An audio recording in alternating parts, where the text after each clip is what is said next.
Magandang gabi. O pati doon, sabay na tayo. Magandang gabi. Magandang gabi sa inyong lahat, sa mga taga-subaybay natin and mga followers and viewers. Magandang gabi sa inyong lahat. And of course, kasama ko na naman si Doc D. At kasama ko na naman si Attorney E. Dito sa Usapang Usapang Ed. Ed. Parang merong na naman. Parang ayaw mo na. Hindi, ikaw sabi ng na naman. So, ginaya lang kita. So, magandang gabi sa inyo lahat. Thank you for being with us tonight. Tonight, it's May 22. And we're very happy that you're with us for this very special episode with our friend, President of the Philippine Business for Education. So ano ba ang natin? What's the theme of tonight's episode? Well, nung Monday, nung May 19, no, may dalawang teachers tayong nakausap, no, si Teacher Angelo at si Teacher Benji. Isang teacher from the public school, si Angelo, at saka isang teacher from the private school, si Sir Benji, no. At talagang tinanong natin, kumusta ang ating mga teachers ngayon, lalo na't magbubukas na naman ang school year on June 16.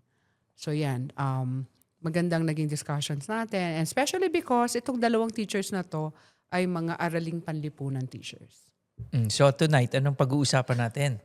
So tonight, ang pag-uusapan natin ay yung Education Advocacies with the Philippine Business for Education. And we'd like to introduce our guest. Actually, kanina, nasa Zoom na tayo, di ba, while preparing for this. Ang dami na nating nasabi. Naghinayang tayo. Oo, na bakit hindi pa tayo nagla-live. So, baka pwede na natin siyang ipakita. Kasi baka ma-surprise ang mga tao. Yun. Na ganito pala ang itsura ni Dr. Chito Salazar. A distinguished Filipino education executive and business leader, serves as the president and CEO of FINMA Education Holdings Incorporated, overseeing a network of schools dedicated to providing quality education to underserved communities. Also, he's the president and co-founder of Philippine Business for Education, a nonprofit organization committed to education policy reform. Ayan, so may dalawang aspects na pwedeng pag-usapan, no? Education policy reform, as you know, how the PBED is leading this, and of course, second is very interested ako dyan how FINMA is really contributing, no, to our hopes for quality education, especially for the underserved communities. O yan, nandito na. Of course, ang ating guest, si Dr. Chito Salazar. Hi, Chito. Hello, good evening. Good evening, Attorney E and Doc D. Parang ngayon ko lang natawagan si Doris ng Doc D. Huwag mo na ituloy. Okay na yan. Kasi tatawagin ka naming Doc Chito. Pwede ba yun? Of Sige. course. So, okay na yan. Good evening to all your Doris, viewers. Chito. Yes, please greet everyone first. I know PBED has a lot of followers. Yes, good evening para sa mga fellow advocates sa edukasyon at matagal ko ng matalik na kaibigan si Attorney E at saka si Doc D na matagal na kaming umiikot-ikot para ipaglaban ang mga issue ng edukasyon. Ayun. Okay. Alam mo si Chito is a very prominent na figure, no, when it comes to education advocacy, and matagal na nga natin siya kasama. But Chito, maybe you would like also to introduce the Philippine Business for Education to those who are joining us tonight. What is PBED and what does it do? How is it different with Kokopeya, with PACU? Yan.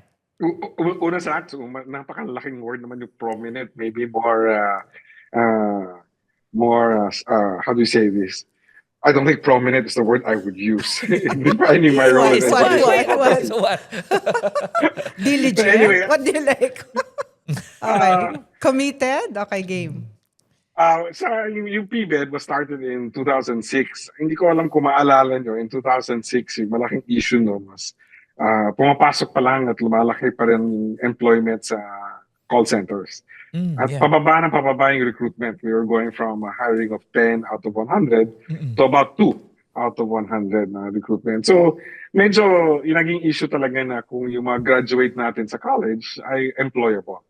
And so the business community got together. And yung isang major difference po ng PBED sa mga Kokopeya, ibang associations, is we are the voice of business.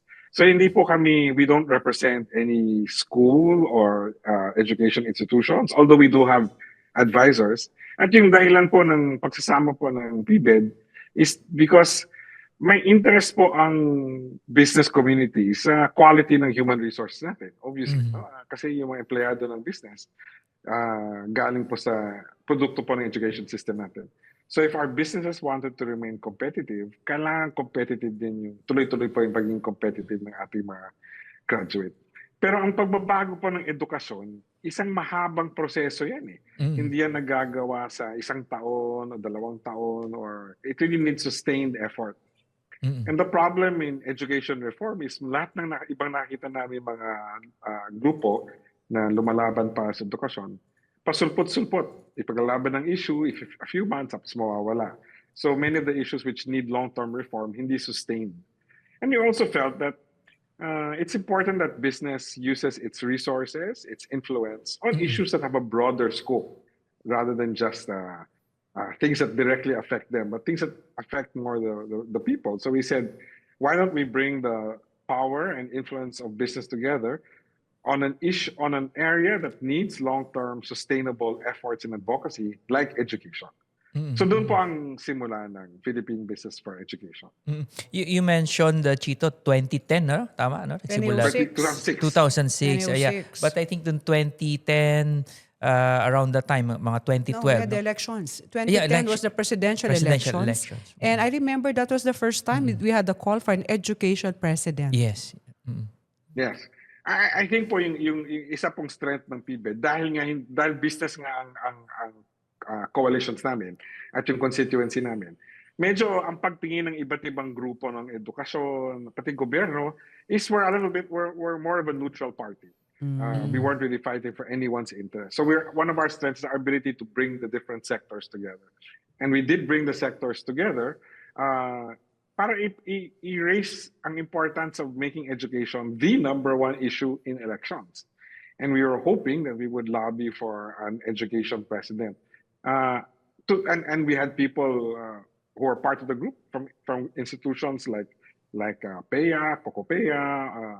We had the business groups also represented. Yes. We had schools represented. We had prominent school personalities like Brother Amin, who was then president of De La Salle. DLSU, De La Salle. And well, to some extent, President Noynoy did carry a 10-point education agenda. Yes, I remember that. And many of the points he carried were some of the points we had lobbied for. So, malaking bagay din. While he was not solely an education president, he did during his term fight for many education reforms. Yeah. One of which, of course, is K-12. No, and also ESC, because I remember that I was still with CAP, and then lumabas, increase the number of ESC slots to 1 million. That came out in the 10-point reform agenda then of President Noy Aquino. And eventually, when he won, they raised it really to 1 million grantees. At saka yung PPP, yung private-public partnerships in building the classrooms. I think there was a big effort in DepEd at that point to meet the lack of classrooms, and they worked together with the private sector to make that happen. I remember because of the senior high school, di ba? Parang merong additional parang 1.3 million mga estudyante, and they need the private sector to help, no, decongest and absorb, no, all of this. So, Chito, if you were, so kwentuhan mo pa kami. Medyo mahaba yung journey, 2006, almost 20 years na rin. And so, just specific to that human capital development, the role of schools. How was it na? So looking back in that span, ang daming mga reforms na rin, most especially yung K-12, senior high. If you were to assess, asan na tayo doon in terms of strengthening human capital development through education? Well, when we started, ang focus talaga namin was college. Diba? Kasi ang interest ng business, yung mga graduate ng college. Hindi pa na-push yung masyado yung K-12. Pero sa pagsusuri namin, hindi po maayos yung college pag hindi naayos yung basic ed.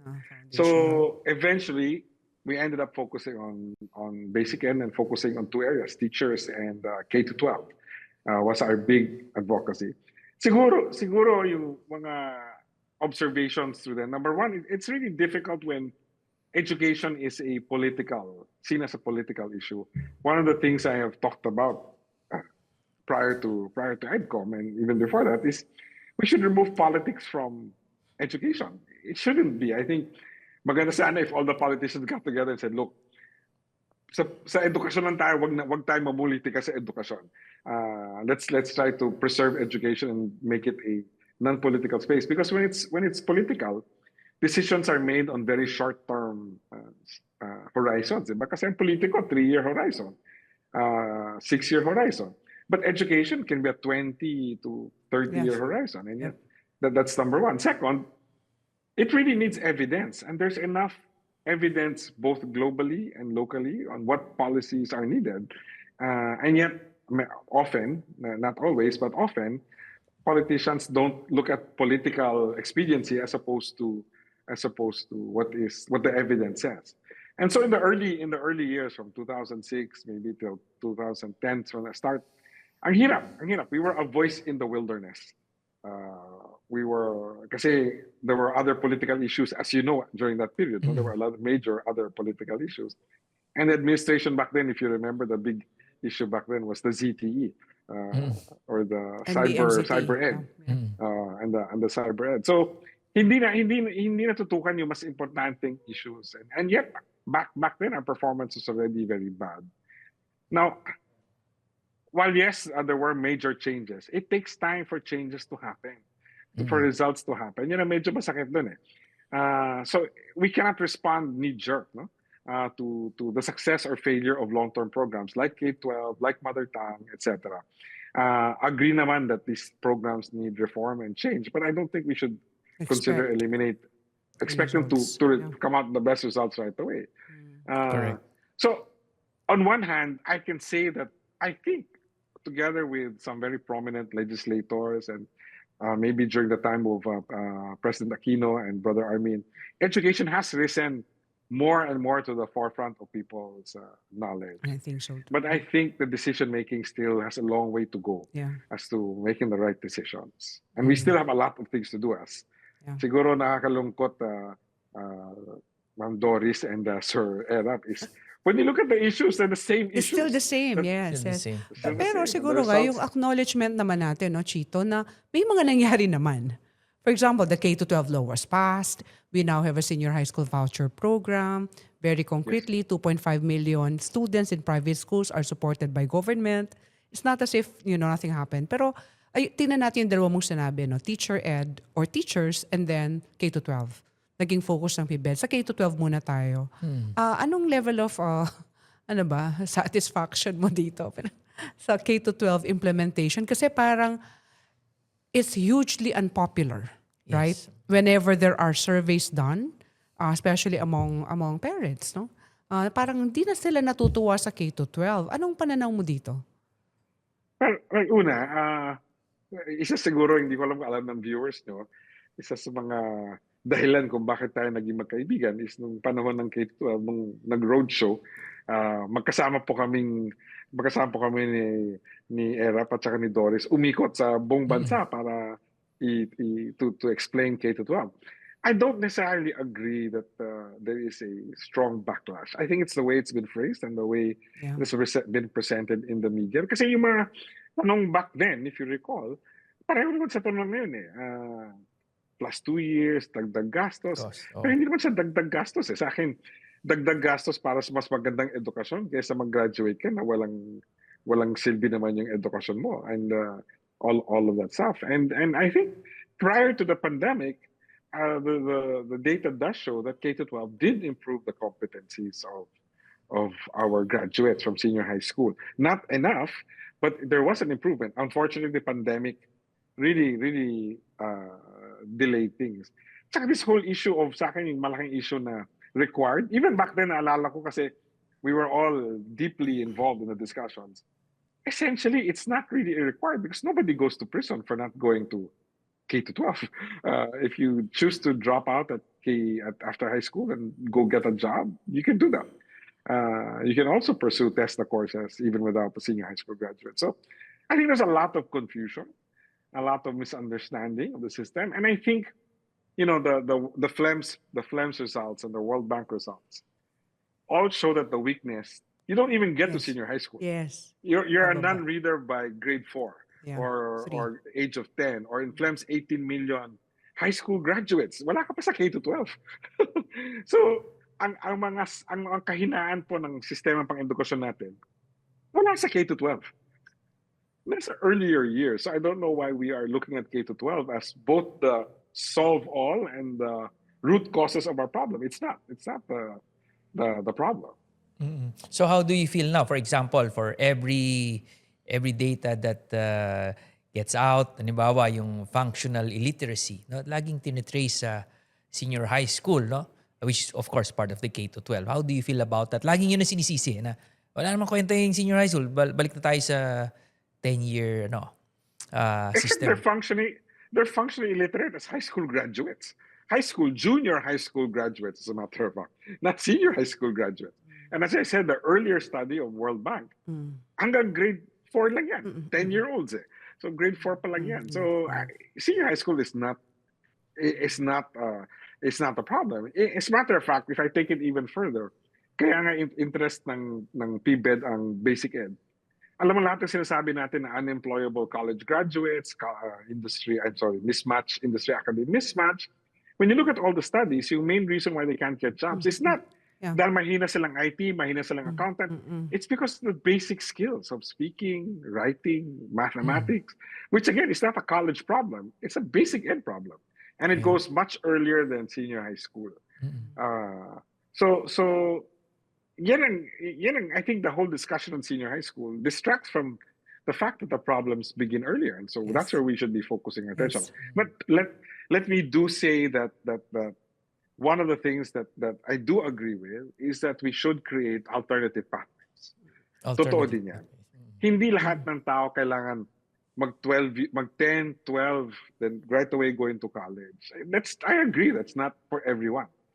Some people should be able to work. Some, as another advocate for education in EDCOM, Father Nebres, another longtime advocate, always talks about how most of the dropouts happen around grade 4. Yeah. So why are we even worried about college or senior high school pag grade 4 ang problem? Yes. So there are different pathways we should create for the Filipino youth, which go beyond school or include coming back into school. And I agree, senior high school is not the only pathway, but neither should we eliminate it. Yeah. Siguro dun sa comment ko dun sa pathways, I'm completely in agreement. No? Pero whenever I'm asked about all of this, education in crisis, learning crisis, lost generation, I'd always say, alam mo, kung 2006 pa lang na-detect na ng PBED na may problema tayo, 2025 na ngayon, di ba? That's been like 19 years. So easily you have about parang 2 K to 12 batches, right? Already affected, diba? By those number of years when we're still grappling with solving all of these issues, no?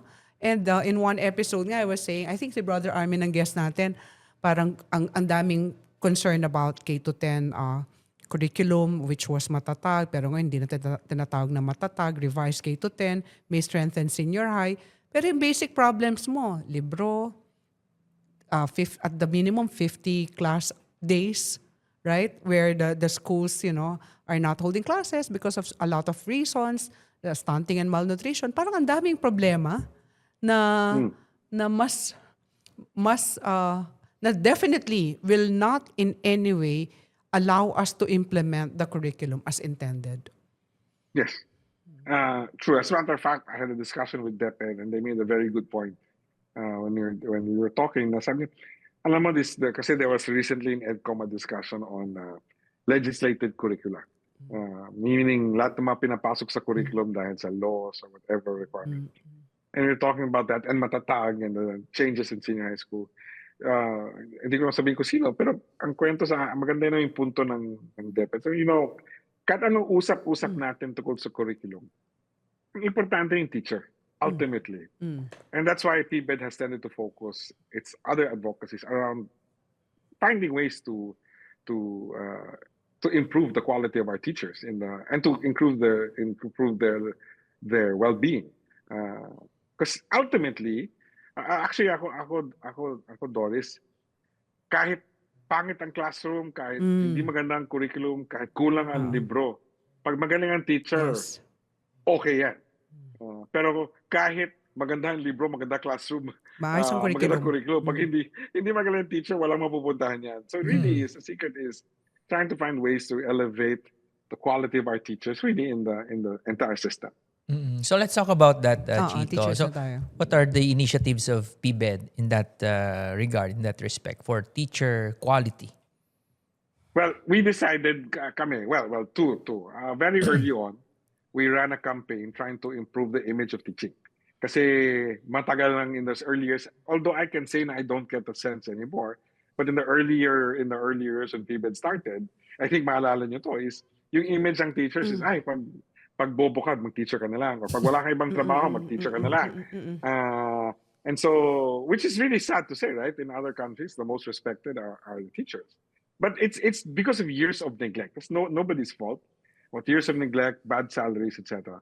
So to be fair to administrations in the past, both GMAs and Pinoys, they started to improve the teacher salaries. And the teacher salaries, while not yet great, and there's going to be another round of improvements, are significantly better than what they were. As a matter of fact, they're so good that the private sector is complaining kasi wala nang naiwang teacher para sa private schools, especially at the basic ed level. So PBED had a campaign to hopefully attract the best and the brightest. We offered special scholarships. We call it the 1,000 Teachers Program, and subsequently with the Australian government, we also had what's called Step Up, which was to focus on getting the best and brightest to become teachers through scholarships. But beyond that, hindi namin kaya tutukan ang issues of mas technical issues of career advancement or post teacher training. So we focused on the teacher institutions. How do we improve the teacher institutions? And one of our biggest advocacies is trying to improve the LEP. I think this is one big area that EDCOM has been able to help. We finally saw the LEP. Despite decades of So trying the to see let, the LEP. ha? Yeah. Sige nga, let's talk about it more. So ano yung mga babaguhin sa ating batas, yung ating Teachers Professionalization Act? Tapos, syempre, nandun yung licensure exam for teachers. Ano bang problema in terms of both implementation and policy? Well, una, mahina yung ating quality control sa bad teacher institutions, di ba? Ang edukasyon kasi isa yan sa pinaka-reliable na recruitment for college students. Kasi for many galing sa mahirap, ang career ng education is attractive kasi okay naman yung sweldo. Maybe for the big cities like Manila and Cebu, the salary seems small. But the salary is huge for much of the many provinces. So, plus the pension plans, the regularity of the pay, the tenure. There are many reasons why kids will want to become teachers or why their families want teachers. But there's little quality control.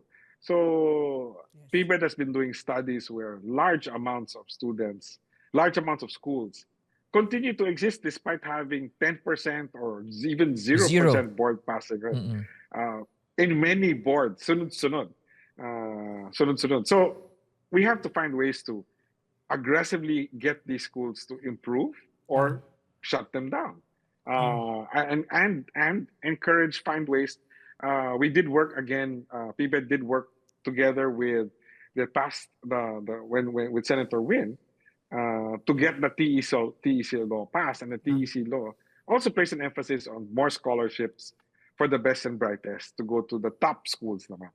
So that also has to continue kasi kulang din yung mga eskwelahan na magagaling. And that's what been our focus. And in the EDCOM, through the Modernization Act, we have tried to address those issues as well. Well, maisingit ko lang. Well, pag tinanong mo, halimbawa, from CHED, siyempre sabihin nila, maayos yung curriculum namin at maayos yung graduates namin. Ang problema, yung nagkakonduct ng exams, mali yung paggawa ng exams, hindi pinapurge yung questions. So is it really a problem of the test or problem of the curriculum?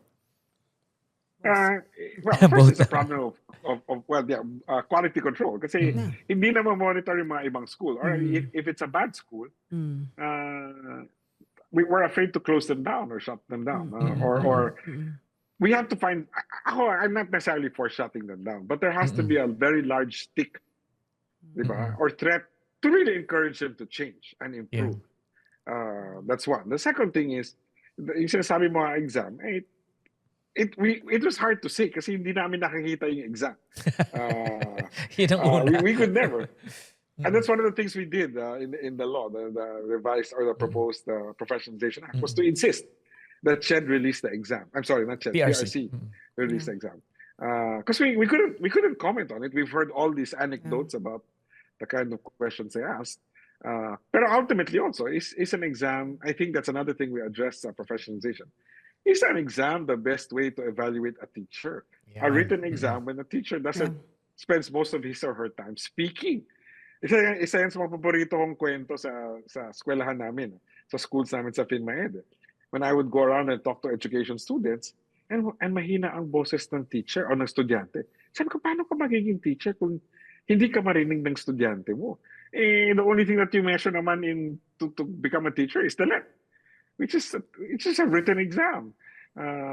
So I think there's a challenge to really think of different ways of improving the pathway. But I think that is really incumbent on the TEIs. Sa pre-service talaga yan, di ba? Kasi, okay, for example, aminin na natin, I got this data from a president of a system of schools, but not FINMA. They were saying, ang incoming 11 nila, when they tested them, are all grade 7 or 8 in English and math. In other words, papasok ng 11, pero 7 or 8 lang ang level. Upon graduation of 12, and we know that. That's why not FINMA. So you say yung learning gap is real, right? You mean it, in other words, they come in at senior high, they really are not at grade 10 completers level. Okay, and then when they leave at 12, they also are not at grade 12 level because how can you perform a 2-year miracle, right? So they go into pre-service, parang pasa-pasa lang 'di ba? Yung gaps, for example, of in terms of standards, for example, for a student in very basic skills, as you were saying, speaking, logical thinking, critical thinking, etc., which we hope should have been developed at senior high, until at senior high, or even by the first year revised Gen Ed, which as envisioned was interdisciplinary, etc. So sa akin, sige na, kung talagang nandiyan na sila sa TEI, dyan mo talaga sila huhulihin to make sure that when they are deployed, they can actually teach, that's why there was comment before, I think I remember we had this discussion with, I think, Cynthia Bautista, who was with us also here, saying that mataas din yung, for example, attrition sa higher ed. Sabi ko kasi siguro inabutan sila. Diba, inabutan nung hindi talaga sila grade 6 standard, nung gumraduate ng grade 6, hindi sila grade 10, hindi sila grade 12, aabutan ka rin 'di ba, na hindi talaga graduate, lalo na doon sa mga schools na nagko-QA. So, Dr. Fermin was saying, dapat talaga, as you said, strengthen yung quality assuring. So, it's really incumbent, to my mind, on the TEIs. Kasi what EDCOM also revealed was this, and everybody knows this. In fact, in one meeting, sabi ni Sec. Sani, how do we solve this? You don't have enough BSE Science, BSE Math. However you look at it, wala naman talaga supply side And yet, you'll have to deploy science and math teachers. But to my mind, INSET should work, right? In-service training should work. But it should work with a very, very good material, right? From any BSE program graduating at the end of BSE. I mean, I could be a math major, but you can make me teach physics. I could be, an English major, but sige, kung wala na talaga, baka I can teach science. Let the in-service training work. Because wala naman talaga supply Yes. Actually, yung sa kwento mo, Doris, better pa nga. Kami, based on our studies sa PhilMaed, grade 4, reading and math competency yung pasok ng mga estudyante sa amin. So, it is incumbent upon the TEIs, but there's a little bit of a catch-22 here. Kasi the way the curriculum in higher ed is structured and designed, it's really designed for teachers, for people who come in at the college level. Unfortunately, the reality of the matter is there is no way the majority of Filipinos would come in at the college level education.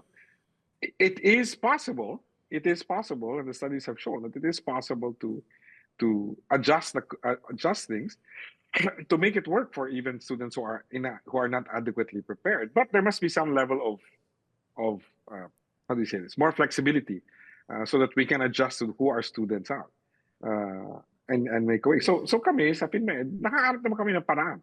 Our board passing rates are in the 80s, despite the fact that our kids come to us with a grade 4 reading and math competency. We've designed the system specifically around that. But there has to be some more flexibility for us to really address this problem even more. Chito, let's talk more about that, yung sabi mo, pathways to professionalization for our teachers. So right now, we just have the licensure exam, no? To be a professional teacher. So maybe for the benefit of our viewers and listeners, what are we proposing in expanding, in coming up with other pathways to being a professional teacher? Sige, maganda yung sinabi ni Doris, kasi totoo yung sinasabi niya. We have to first, so we propose things like we should make it easier for hard scientists or people who are experienced abroad to become teachers, even if they don't go through the LET or etc. So we propose, for example, a portfolio where a professional can give a portfolio of work, either that illustrates that they can teach or illustrates their experience or competence in a certain area. And the portfolio will still be judged and evaluated by the PRC and through systems and mechanisms, and checked, and the standards will be set. But they might not necessarily need to take the exam or go through the 18 required units now to take the PRC exam. The other thing is to make a simple pathway, which is what we've been saying. If we can improve the TEI, as Doris has also implied, and such that we're confident of its level, that if there are a real center of excellence, which really graduates it's a parang mas maliit ang butas ng karayom, pero pag nakapasa ka na sa butas ng karayom na yan, your graduates don't even have to take the LEP. This is a model we've seen, for example, in Australia, where a few accredited teaching institutions, automatically, once you pass those institutions, you can become a teacher. So if we can incentivize schools to achieve a certain level, where the students will not need to take up the LEP. So yeah, portfolios, so we can encourage more professionals and more to go straight into teaching, the LET exam, and also the centers of excellence. But I think what we wanted to put in, Erap and Doris, is we wanted to leave some flexibility for the PRC and the TEC. Because we don't know what the technology will be like in the next few years, right? So it's hard to put something into law, find a new way later on. Eh di ulit na naman tayo ng revision of the law. So what we're encouraging is some leeway be given to the PRC and to TEC to determine potentially future pathways. Oh, and of course, this requires legislation, amendment of the Teachers Professionalization Act. So ang tanong ko is, how is this being received by legislators? Are they open to it? Na marami rin ako narinig before, some are for it, some are against it. Sabi ng iba, baka yung mga hindi pumapasa every year sa LET, humanap ng alternative pathway to get, dahil hindi sila makapasa. So instead of raising the quality, baka lalo bumaba. But how is it now being received, at least in the initial discussions in the 19th Congress? Well, I think it's already passed the House. So it's ulit, now Ulit, and it went to Senate. And I think the biggest issue really was the different pathways. And then to be fair, the problem is not necessarily the legislators. Alam mo naman, it's like it's education is like economists. You get 10 educators in the room, they'll have 20 different opinions. So there is some sort of discussion. I think the reality is, if anything, the world has shown us, we can't predict the future. We cannot predict technology. So we have to create enough flexibility in the law to be flexible about the way things might turn out in the future. So I think, Elon Musk argues that AI can do anything a good teacher does. I'm not saying we believe in that, but it's so different that we really have to create massive flexibilities into the future. And I think there is some openness. Parang konti na lang nandun na tayo. Kasi alam mo, 'di ba, Cheito and Erap, no? Parang everybody always says we cannot do one size fits all. Parang, okay, fine. But then again, it's still one size fits all everywhere, right? You just say that you don't think there should be one size fits all. Pero just going back to the let, no, like I was teaching in education courses, no, for several years, and you want to develop critical thinking, creative thinking, all of this. You can't. Those test questions are really not in the let. Because we all know, as a matter of fact, that higher order thinking, you cannot, even if you're a very good developer, you can develop test questions really well. You can't make a multiple choice question reach that level. Diba? And like what you were saying, no? Speaking, oral communications, which is so crucial for teachers. Let can never be a measure of that. But there are board exams that have other ways of doing it. Like, for example, in dentistry, there is a practical exam where you actually have to demonstrate or actually have to work on somebody's teeth. No. So there are ways we can expand the exam and improve the exam. Our biggest challenge was, number one, we weren't ever allowed to look at the exam, at least because of EDCOM. It's one of the major accomplishments. It's finally PRC turned over the results of the exam, the questions, and we're looking at it more closely to see what it's like. So it should be, and I agree with Doris. I agree with Doris in two areas. It can be improved. But second, a lot of it depends also on the inset thereafter. Right? It's not enough. 4 years of college, even if it's a good college, can only bring you so far. Yeah. There has to be continuous training, and that's another issue that must be addressed, which is the in-service training. Yeah. So that's the second thing, no? Cheito, learn to learn tayo ng learn to learn. Yun nga yung inset, right? That's why you should have in-service training, because we are believers of continuous improvement and, learn to learn skills, right? Or continuous learning. And things change too much. Which actually, if you don't mind me making a plug, which is, there are 900,000 public school teachers in DepEd. I don't know any system which can create an efficient, effective inset program for 900,000 teachers. During the time of Mike Luce, when there were like 500,000 or even 300,000, this is when JMA and TJ Jesus were secretary.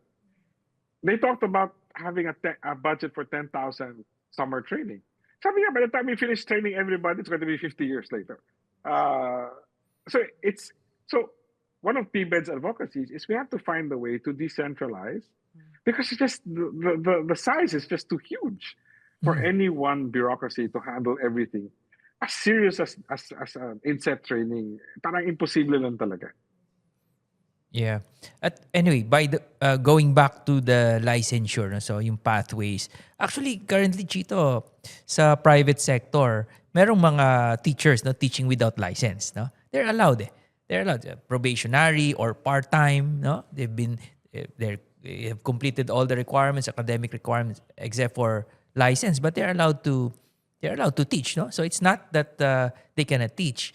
And despite having all of these licensed teachers in the public school system, if you compare the quality, hindi rin naman. No? So it's not really... No, kasi diba, they take the licensure exam right after they earn their degrees, right? And then after that, when they're deployed, they will just have to rely on in-service training. Or a handful probably will go to graduate programs. But again, what's the quality for graduate programs all over again, right? In other words, 30 years na akong nagtuturo. 30 years ako gumraduate. Where did I get my 30 years worth of how do I make sure that my students are still engaged even if the generations have changed, etc. That's really a lot of inset. Yeah. And parang my takeaway there is that it's not really just the license, no, that really matters. So you really need to explore other ways to improve the quality of our teachers and not just be fixated on a license, no. Parang doon na lang pag na-hurdle mo, the presumption is they're good. Pero that's not necessarily the case, di ba? And may mga nagtuturo rin sa private schools na without a license, but until they already have the license, of course, kukunin na sila sa DepEd. Kasi ipapirate na sila or ipopoach na sila kasi kailangan doon ng may license. Pero yun yung continuing, di ba? Continuing professional development. Yan naman yung CPD units that you need to earn before you are able to renew your license. So there is a system. It's just that how is this really operationalized? In other words, when we award the CPDs to the training programs, are we sure of the quality of the training programs? Right? Kasi dyan siya magre-rely yung pag-renew ng license. So hindi kamukha naman ito, problema ngayon ng DepEd, pinag-uusapan, hindi naman ito kamukha ng kapag na-recognize ka na, for life na. Diba? Yung mga basic ed schools, kapag na-recognize for life, walang every 3 years, 5 years of visit. So, I think the CPD, believer naman ako sa CPD. It just will have to be done really well. Independent, no? Sinong provider? Yun ang ano. But it goes beyond that, no? It goes to promotions, career pathways for the Yes. teachers, performance evaluations. It's a really complex Yeah. It's huge. system. And it's really complex, especially when you think about having to do it with 900,000. So I agree CPD is important. But as we also all know, Doris and Erap, teachers just take it as piling up certificates so that they can get promoted. Whether or not they apply what is used, whether or not they learn or don't learn, is irrelevant. Kasi ang bilangan dyan is certificate. It's the same problem with graduate school, di ba? Get a diploma. Okay? Whether they learn anything or not, is not necessarily relevant. That came out, I think, in the When Reforms Don't Transform article. Na parang, how come teacher training apparently does not work? Kasi nga walang follow-through na maayos. In other words, do the teachers actually utilize what it is that they learned? Now, who's checking? Who's checking? And then after you have made sure that they're implementing what they learned, also what's in it for the school? What's in it for the teacher? So talagang ano yan? Mahabang proseso yan, no? Na talagang all these agencies working together to ensure quality delivery of programs, no? Basic ed, higher ed. Dami namang problema. Pero ito, may dadagdag pa ako. Alam mo, lumabas ito sa SEDSA lecture, no, in one PhilEd conference. I think it was the 2021 PhilEd conference. When Paul Glevy, our speaker then, was saying, kulang na kulang sa education research sa Pilipinas. Diba? And then, nung lumabas ito sa isang discussion ng National Institute of Education, no, sabi niya, parang hindi masyado kasi natatanong. And ako, I believe this. How are the teachers teaching? And how are the students learning? I mean, these types of research probably done even at the level of a school, for example, for a teacher who's really reflective on how practice is ensuring improvement in learning outcomes. Ang lagi kong sinasagot, wala kasing oras yung teacher. Yes, but I think there are ways. Well, ibang issue yung administrative work nila, no? But I think there are ways to help figure this out. You're right. I think if the research is done in a consistent way, there is no. I know Ateneo through its New Future Center, Education Center, is trying to do this. I said there is no sustained evidence-based education research in this country. Siguro the closest we've had is PIDS. Yeah. Pero even PIDS goes in and out depending on their focus at any one period. But the most consistent evidence-based work I've seen has been PIDS. But beyond that, in any large way, there's none. There is none from either a systemic or a classroom level research. So we need that. And I think if we're able to do that, Doris, we'll be able to better help the teachers address the issues of teaching in the classroom. Kaya kanina you were saying, no, parang we were, of course, Cheito's also with us, no, in EdCom, no. He's also in the advisory council. Teacher Ed nga yung kanyang focus, no. I think the researches that were churned out by EdCom2 will be very, very useful for the next several, years, no, of us trying to address our education problems. No. Even for that lang ako, happy naman ako sa naging outputs ng EdCom2. And sana talagang suriin na mabuti ng mga present and future legislators yung data and evidence. Yun lang, ang wala tayong kasiguraduhan. Di ba? Kung i-check nila. Kung gagamitin yung results. Kasi naintindihan ko, where I think we're all parents on this podcast. Minsan, yung kailangan nating ipagawa the things that our kids need to go to is not necessarily something that our kids will find popular or like. Even school, di ba? Sometimes you have to force our kids to go to school and get out of bed and do their homework. So education is a requirement that should not be based on popularity. What people like and don't like. You know, but that's how we're basing education policy on what gets the votes, which isn't necessarily. Yeah. I mean, if we had our households vote for what our kids want to do, things wouldn't work the way we want it to work. So I don't know why we necessarily make decisions on what is study based, evidence based on political expediency. Talagang it's really very complicated. I understand sometimes it's not only about votes. Of course, it's always about votes. Pero I think I'm also trying to understand kasi government when it's delivering education, it's a state actor, 'di ba? You have to, so unlike in a private school, it's purely private na kung bumagsak siya, marami pa siya ibang pupuntahan. In fact, ang last resort niya is a public school nga 'di ba? So what do you do now if the problem is in a public school and it is the government delivering it? You're supposed to promote general welfare. You're also in charge of their social welfare, their health. So sama-sama na yan. So I think dun na pupunta yung focus. But I think now our government should really focus on learning in education. No? They have to decide political will.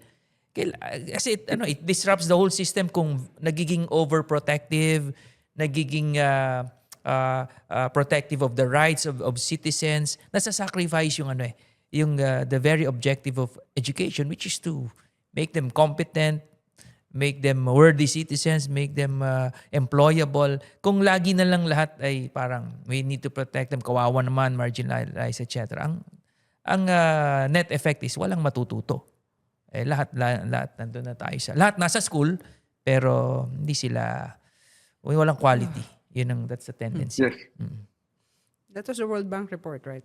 Na parang they are in school but still not learning, which is the most, parang unforgivable thing. No? Nasa eskwelahan na, hindi pa natututo. But we asked this of Father Miranda in one of our episodes. No? I know you're not as old as Father Miranda. Hi, Father Miranda. Ang tanong ko, kailan ba talaga nag-umpisa to? Kasi dati, sabi nila, maayos naman daw tayo. Well, the push for K-12 began pre-war. It began even as early as when the Americans were still running the education system. They already were thinking about moving towards a 12-year program. There was some screw up kasi back then hati rin yung Bureau of Secondary and Bureau of Elementary Education. So there was some confusion there that hindi natuloy. And I think really the onset of martial law is when we started to see the resources shift away from the social sector to the military, and it never returned. It never really returned, and I think that's when we started to see the decline really in the quality of education. It was really a massive shift of resources away from the education sector, which by the time it went back, the system was larger, the system was more complex, and it was really harder to catch up. And even today, I think even if we're slowly improving, although on a per student basis we're not, but on an overall budget, we are improving the resources going to education. Parang ang laki na ng habol natin eh. Ang hirap talaga, ang hirap habulin. It's a massive, so it will take, as you said, Erap, in the beginning, massive political will. Massive political will to make the changes that are necessary. Yeah, and easily 18 years, no, minimum. Diba? Consistent implementation, diba? Of course, 3 presidencies yan. Pero pareho kayo na sagot, martial law, the decline started. Really. Hindi ako, mas matanda pa rin si Father Miranda. Yes naman, wala naman. That part, we do not. Narinig mo sa kanya siguro. We do not contest that, no. Pero that's very that's very unfortunate.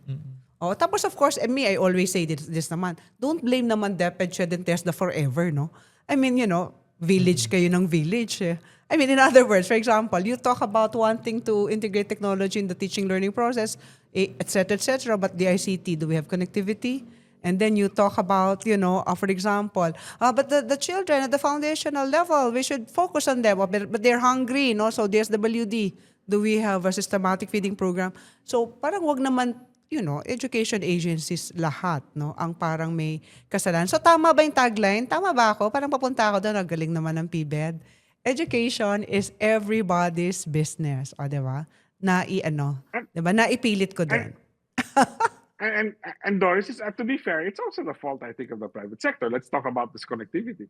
We have one of the highest, most expensive connectivity issues in Southeast Asia. It's not just the provision, it's the cost. And part of the reason is because we're essentially living in a duopoly, two major providers Yeah. of internet.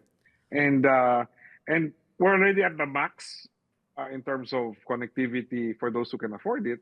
So there's not a big incentive for many of the institutions to invest some more or expand some more. But the private sector does have a role to play as well in taking some of the blame for what's going on. What about the parents? Do we want to blame the parents as well? Okay, we discussed this in one episode. Sabi namin, meron kasing mga magulang na mas credentialing eh. Parang okay, masaya sila basta may diploma, 'di ba, maisabit diyan. Hindi talaga dun sa natututo ba talaga yung mga bata. Or baka naman also because they're so busy with making ends meet because of obviously we're not in a vacuum and poverty levels are also high. Kaya hindi din matutukan. Well, when you know the reality is this is where things are beginning to bite us bite us. And what happens is yung sinasabi natin we need to improve our teachers, for example, or sinasabi mo nga the role of the parents. Alam mo, our problem is we're not in a lost generation. We're in lost generations. So this generation is already the product of a generation already went through a bad education system, and most of age people in this country don't even graduate from high school in terms of pure volume. Or maybe graduate from high school, but that's not a large number. So he didn't learn. First, they are graduates of a weak system already, and so when their kids go through the system, they won't know how to make it better or what role they should play themselves. And our own teachers are a product of a weak system. So System, yeah. how can we blame our own teachers when They're also product of the same system. Exactly. So it has to begin somewhere, and this is where the political will comes in. There has to be someone says we're going to invest at this level, this amount of money to make it at the quality it needs to be, even if the results will not happen till a generation from now. Yeah. And parang it has to be done. Parang whether it is disruptive, di ba? It will disrupt the system. Yes. Bayaan mo na. Basta we have to correct it. Otherwise, we'll always be playing catch-up eh. Yun ang Doris, napansin ko kasi. In one EdCom meeting, we were saying, wag muna tayo mag-implement. Post-pandemic, because very good na, opportune time na eh. Extraordinary measure tayo. Wag kayong mag-implement ng curriculum. Test muna lahat. Nasa ng mga bata. And then we will have to make sure that we will teach them, at their ability, whatever is their ability level, not grade level. Diba? So that everyone diba? Tumama muna. Diba? So talagang disruptive yan, eh? Agree. And sometimes the choices are difficult. So, for example, more and more because of the challenges of education, my own biases have shifted to let's just focus on 0 to 10. Diba? That's basically from 0 to grade 3. Kasi sa akin yun ang basics, yun ang formation of the mind. Let's focus that no one is malnourished. Everyone can read at grade 1 or kinder, at the grade 1 kinder level. Except that kind of focus basically says, sige, hayaan mo na natin yung ibang generation. I don't think it's going to take long. Or isang controversy that the three of us have also dealt with, it means, wag mo tayo gumastos sa tertiary, sa higher education. Right. Let's throw all of our resources into grades 0 to 3, grades 1 to 3. 1 to 3, K to 3. K to 3, and focus there. But that's a political decision which is scary to make. Yeah. But I think that's the way it needs to do. We need to go. Like ako yung 100% assessment at K to 3, kahit taon-taonin, sige na, para lang malaman nasaan sila. Diba? Because how can we remediate? And how can we bridge if we don't know at what level they are, right? But I think tama ka, Chito. Sabi mo kanina dapat meron tayong long-term plan, may framework na diba, we can have change in administrations, pero have to be on the same long-term plan. Otherwise, they will always decide on a very short term for within the next 3 years kasi we change administration. We appoint secretaries every at 6 years or 3 years. 'Di ba? So, laging ang decision, kailangan ganon. Makita na kaagad nila during their term. So, I think we should have that long-term plan. And again, it requires political will. Gusto lang akong sabihin na and I want to get your thoughts kasi ang observation ko, we're playing catch up in the same system.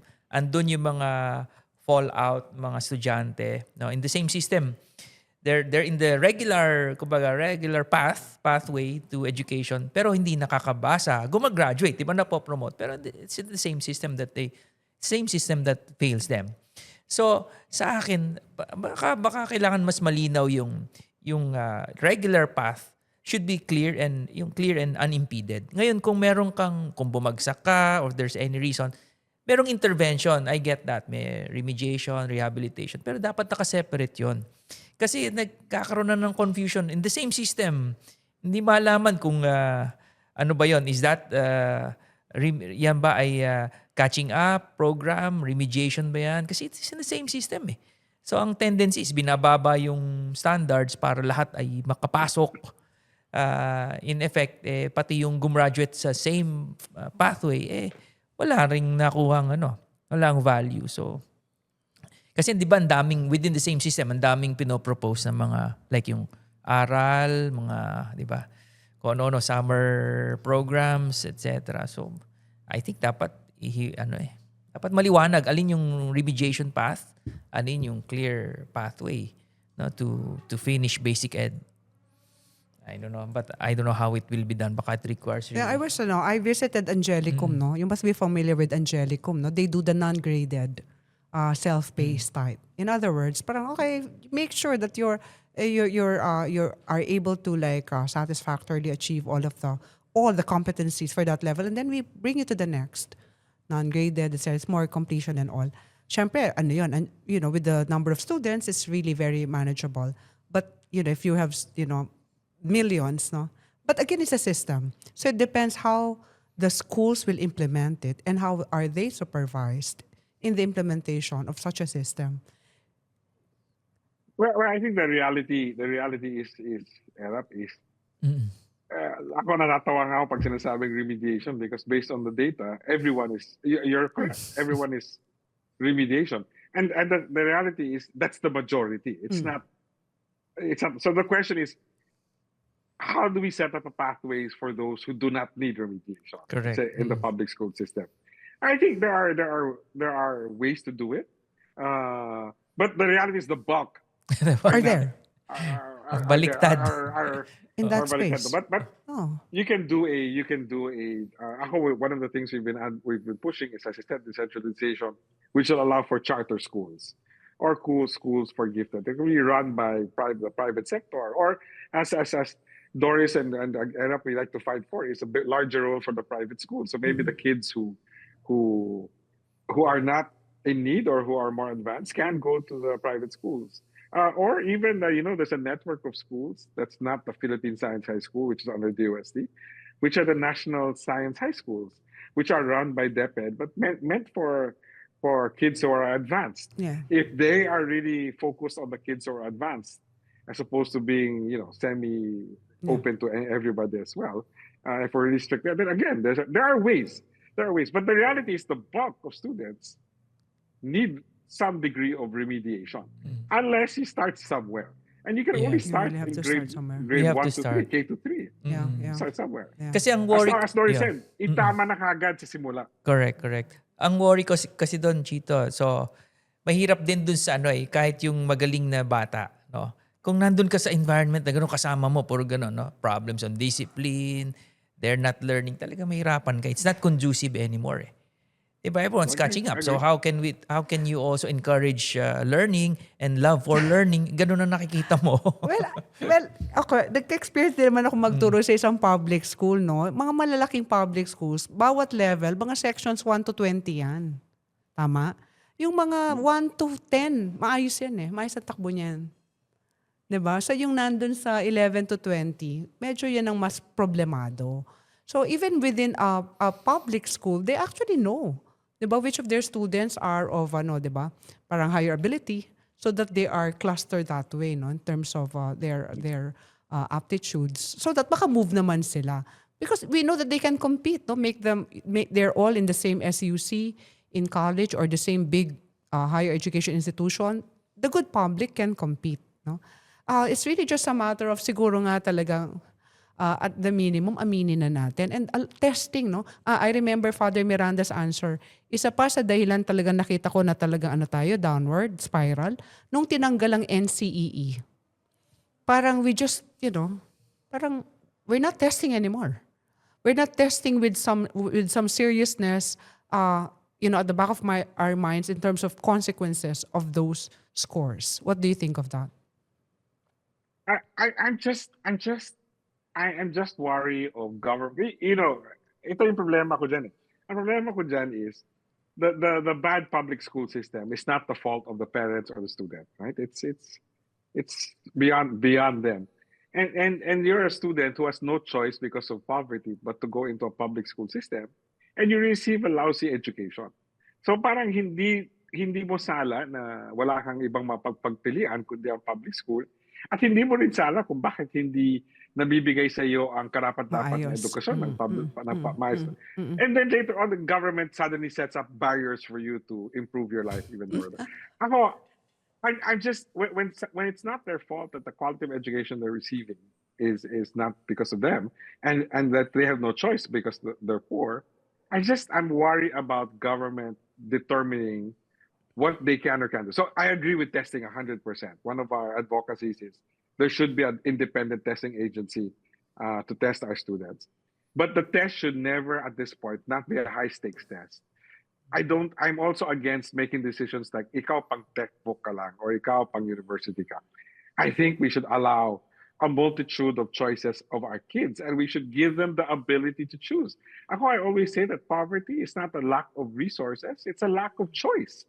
And we're making it worse by forcing kids to. Yeah. So that's my only worry about the NCE. Because it wasn't just a test. Yes, it was It would admission. say, ikaw hindi ka, Admission to it was, college. yeah, so I think that's wrong. As an assessment tool, I think we do need more assessment tools. But I don't think we need instruments that tell students what they can and cannot be. Alam mo, in effect, maisingit ko lang, in effect yung proposal na gawing K-10, tapos optional yung senior high na 2 years, sa gustong mag-college, ganyan ang yan agad naisip ko eh. Why are we discriminating against those who can afford to go to college? Sa kanila yung additional 2 years. No? Tapos government, dapat ba access para sa lahat yun? And that's what's happening now under the current K-12 law. Ayun ang nakikita ko. I don't know if people see it that way also. Kasi parang sinasabi natin, hindi ka naman pala magka-college, huwag ka na mag-senior high. Okay ka na dito. Diba? So the opportunity is not for everyone. Well, when we were talking about K-12 back then, the idea was these are the skill sets and competencies one needs to work or go to college. Yeah. To get a decent life. So to live a futurely decent life. So it wasn't ito pang college. Ito na kailangan. Correct. Yeah. And in today's world of textbook, I think we all know this as well. Textbook is not a textbook of the past. Yes. It requires higher level thinking and higher level skill sets. Yeah. So to really improve your life, even in a textbook track, the 12 years would also be important. Yeah. But yung ano nga ngayon, parang yung gusto nilang ibalik sa Actually, 10 lang. talagang That was optional in 2 years. Sa totoo lang, pro-poor talaga ang K-12. Pro-poor. Diba? Kasi you are giving, the state is giving 2 more years of education in order to allow a child to, have several options for their exits. No? Oo. Actually, ano yun? Equal access. Kasi di ba before K-12, merong nakakapag 12 years eh. Kasi dati ang required lang naman ay grade 1 to grade 6. Pero yung mga schools na malalaki. Merong preschool at may grade 7. 12 na talaga sila. And now, since the government wants it for everyone, kinalagay sa K-12 required sa lahat. Wrap up. Siguro ang talagang naging problema lang, and I always say this, and of course, DepEd naman is working on this right now, is that we should really regulate, the senior high providers so that they will not make school bukol naman of senior high. Yes, agreed. Oo. Agreed. Yun kasi kaya nga sabi ko, parang yung mga maiinit ang ulo sa K-12, nakakita kasi ng mga palyadong senior high yan eh. Ay, nako. Akala natin, di ba? Matagal to, tamo, Cheito. Tapos na. Last That's na 1 talaga. hour. Last na to. Kasi daw we need to wrap up na. Pero last question na lang. Maikli lang na sagot. What are your thoughts now with the new batch of legislators, Congress and Senate in education? What are your hopes for education? Well, my hopes for education has not changed regardless of who is there. Is that I hope we make decisions based on what is good for the long term of our students. And sometimes the choices are difficult and they should be based on evidence and data and not on, as I said, political calculations, because we have to think long term for the sake of our kids. Are you happy with the newly elected? Ganun na lang. Sabi mo, one question lang. kasi yung sagot niya, binibate ko nga siya. 3 years from now, you will have a presidential elections again. And I foresee, we'll say the same things, right? Education president. Because in 3 years, even while, Sec Sani, Sec Kiko, Chair De Vera may try their best to get things done. That's a short runway. Yes, but there are opportunities given the leadership now in DepEd and and Shed, that there are opportunities for reform that we should try to push, especially with all of the research that EDCOM and whatever gains EDCOM has made. We should take advantage of this window. Mm-hmm. Okay. So on that note, okay na. Siya na lang, ikaw na daw. Sige, what do you want to tell the world? Yun, tell the world talaga. We need to really seriously take No Child Left Behind, and there just shouldn't be, and we should. You measure the quality of a society based on how they take care of their kids, and if that's the measure, we're not taking care of our kids, and that's what we should focus on. Is the future of our kids, and I think that's what everyone should think about.